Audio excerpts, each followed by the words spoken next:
This is a Vox AC30 TBX that a local owner owns, and it had a lot of failures over the years. And he brought it to the local music store, and I called him and I said, I can make this thing great. And he said, do it. So it's been really severely upgraded. All the ground loops have been removed, had 2 defective board-mounted pots. Some alphas were installed that are panel mount. The whole shebang, and it was sounding great.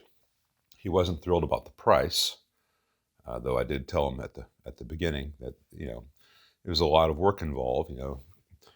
Here you have grounded wires, shielded wires running to the input of the tube rather than going through the traces, and the entire ground and heater supply had to be redone to get these things quiet and do the factory ground loops. You see that in other videos. But he called me the other day and he said he's frustrated with the amp. He's thinking about selling it, thinking about trading it. What about a Bassman reissue? And I said, well, man, the Bassman reissue is a pretty good amp. It's not nearly as good an amp as this is. It's not as good an example of a Bassman as this is now of an AC30. And if you get the Bassman reissue in 2 to 3 years, you're going to be bringing it to me for $300-400 worth of work to keep it going for the next 15, 20 years. Just the nature of the beast in the world we live in. So why do you want to trade it out? And he said that when he jumpers the channels, it gets dark sounding. And it might. We're about to find out. It did not when I first did the work. I said, it's probably a preamp tube. Let me check it out. That's like getting your car, having a whole bunch of work done, and it's all in racing form, and then you want to sell it or trade it in because you find out you need new windshield wipers. So, it's easy to get frustrated with amps, but, step back, chill a little bit. These things are all solvable. So let's plug this in and turn it on and see what we see. Okay, we've got it powered on. It's got some JJ preamp tubes. I'm not sure what it's got here in V10, which is this is not a JJ. I'll check what this is over here. This is the LFO tube and the tremolo. So I've got treble and bass about 130, cut about 1030, volume's off. We're not going to be looking for vibrato, hopefully. And I've got a Strat, and I'm on the bridge middle position. So this should be a nice bright sound. I've got the channels jumpered. So going into the high gain of the Brilliant and jumpering from the low gain to the high gain of the normal.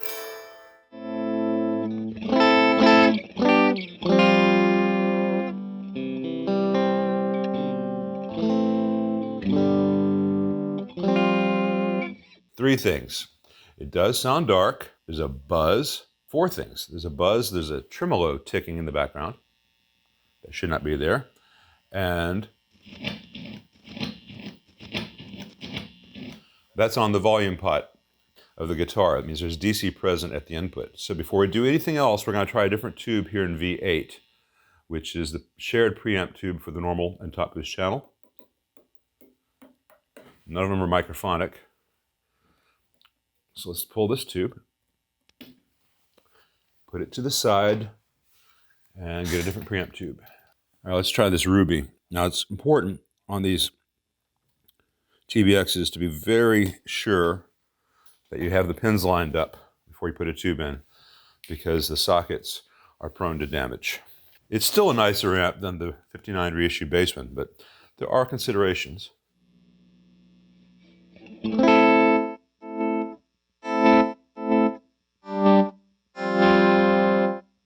So the DC's gone. The tremolo is still there in the background. Let's pull the trim oscillator tube and revisit that. That might be a separate issue. It's good just to narrow things down.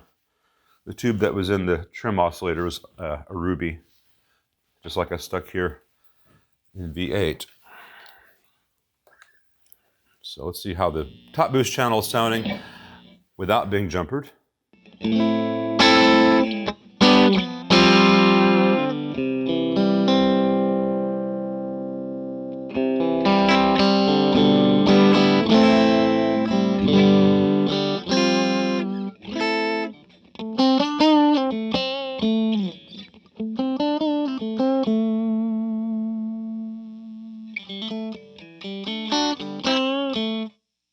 That hum is because I'm sitting with the guitar 2 feet from the transformers.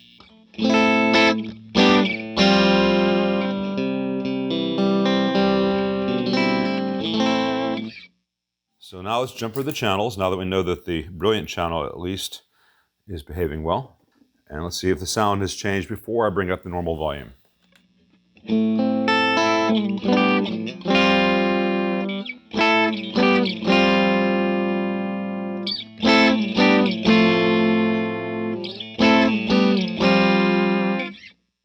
Only the very slightest amount, which is normal because of the way the resistors on these jacks work. We're now going through 68K rather than 34K.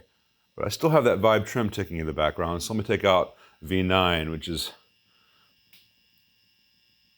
kind of mean that if it's still there, it's in the power supply somehow. It's still there. Let's take out the preamp tube for that channel. All right, so it goes away if I pull the JJ that was in V11. So we put the other two back, and we'll revisit V11 in a little bit. If 3 or 4 years later, two JJ ECC 83s, which were $10 tubes 3 or 4 years ago, are bad, that's not a big deal. That's why I said this was like changing a windshield wiper.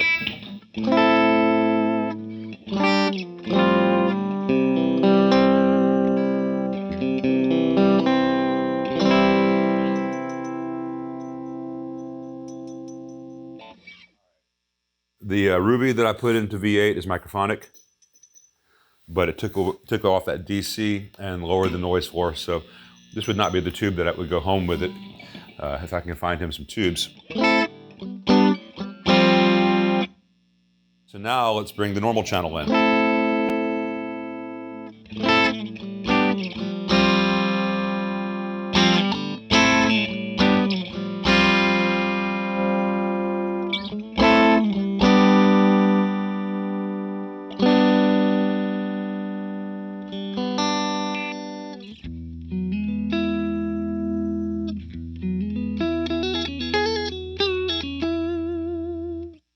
Aside from that microphonic tube ringing out, that's all sounding quite good. Let's try this old RCA I have sitting around. Need to mark that Ruby as microphonic.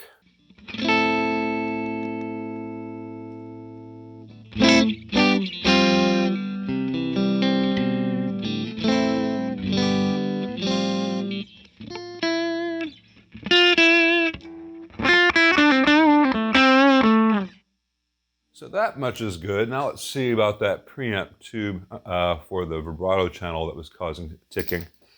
Here's a generic Chinese tube. Let's see how it does.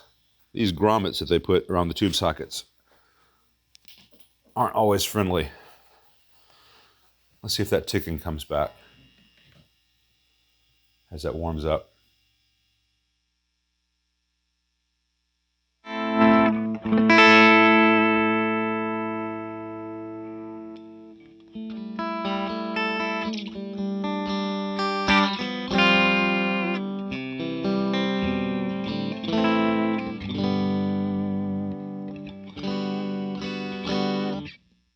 So no more ticking.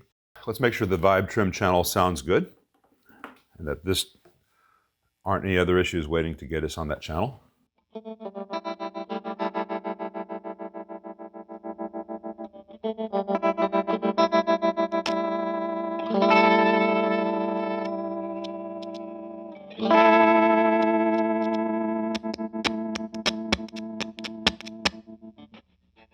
That switch has not been used, I don't think, in a long time. It's got some, not full corrosion, but I need to clean those switches.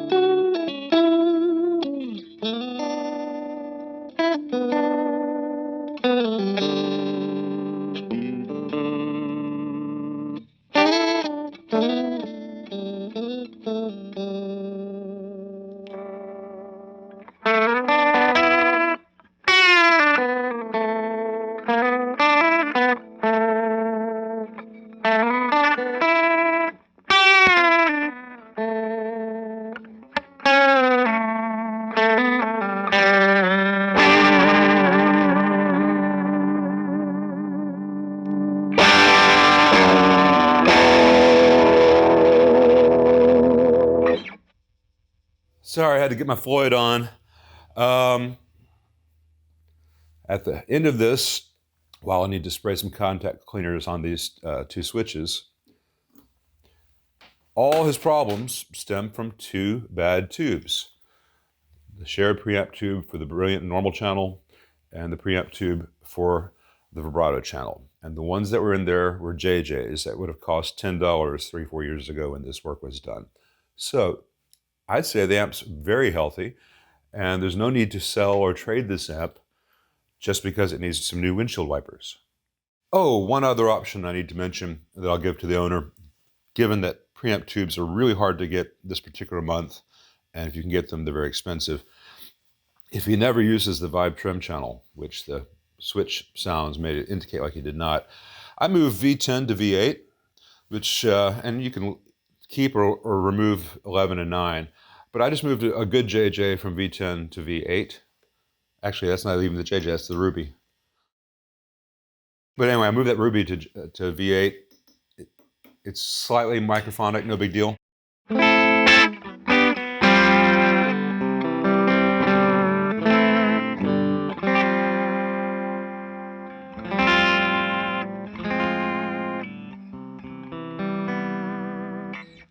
And that works, gets it out the door.